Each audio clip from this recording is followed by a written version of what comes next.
Hey everyone, I'm Mr. Willis, and welcome back to You Will Love AP Gov. Thanks for joining me for another video on one of the required Supreme Court cases for AP U.S. government. Today's video dives into the New York Times Company versus the United States, commonly known as the Pentagon Papers case. This landmark case reaffirmed the core principles of the First Amendment, set a precedent for the limits of government censorship, and defined the role of a free press in American democracy. If you're taking notes for your AP class or prepping for the AP exam, remember to click on the link below and download the free guided notebook page to make it easier to follow along. Let's get at it. In the late 1960s, as the Vietnam War raged on, a classified government study known as the Pentagon Papers was leaked to the press. The study, officially titled History of U.S. Decision-Making in Vietnam, 1945 to 1968, contained evidence that the government had misled the public about the war's progress and its true motivations. Daniel Ellsberg, a former military analyst, provided copies to the New York Times and later to the Washington Post. The Nixon administration, citing national security concerns, sought an injunction to prevent the newspapers from publishing the documents, arguing that their release would harm U.S. military operations and diplomatic efforts. The legal battle moved quickly to the Supreme Court. The issue before the Supreme Court was simple yet profound. Did the government's efforts to prevent publication violate the First Amendment's protection of freedom of the press? In a per curiam opinion, the court ruled 6-3 in favor of the newspapers, holding that the government had not yet met the heavy burden of proof required to justify prior restraint. Before we go on, let's clarify a couple of terms. Prior restraint is government censorship of speech or expression, and, in this case, refers to the government acting as a gatekeeper and editing out sensitive material in the story before it is published. The Constitution forbids prior restraint except in extreme instances when national security might be threatened. A per curiam opinion, like the one issued in this case, is an unsigned decision issued by the court as a whole, rather than by a single justice. This usually happens in cases where the court wants to make a clear, unified ruling without extensive individual opinions. The reasoning behind the court's decision was rooted in the First Amendment's fundamental role in democracy. The justices emphasized that security should not be used as a broad justification for suppressing the press, particularly when the government fails to show immediate, direct harm. Justice Black's concurring opinion famously declared, "Only a free and unrestrained press can effectively expose deception in government." The New York Times versus the United States remains one of the strongest legal affirmations of the freedom of the press in American history. It established that the government cannot silence critical reporting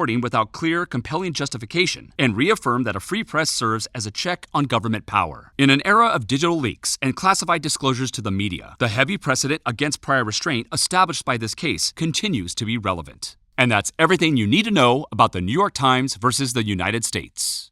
You can click here for additional videos for AP U.S. government, and be sure to check out my videos on AP macroeconomics and AP microeconomics as well.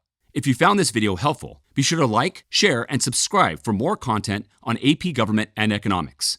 Thanks for watching. I'll see you next time on You Will Love AP Gov.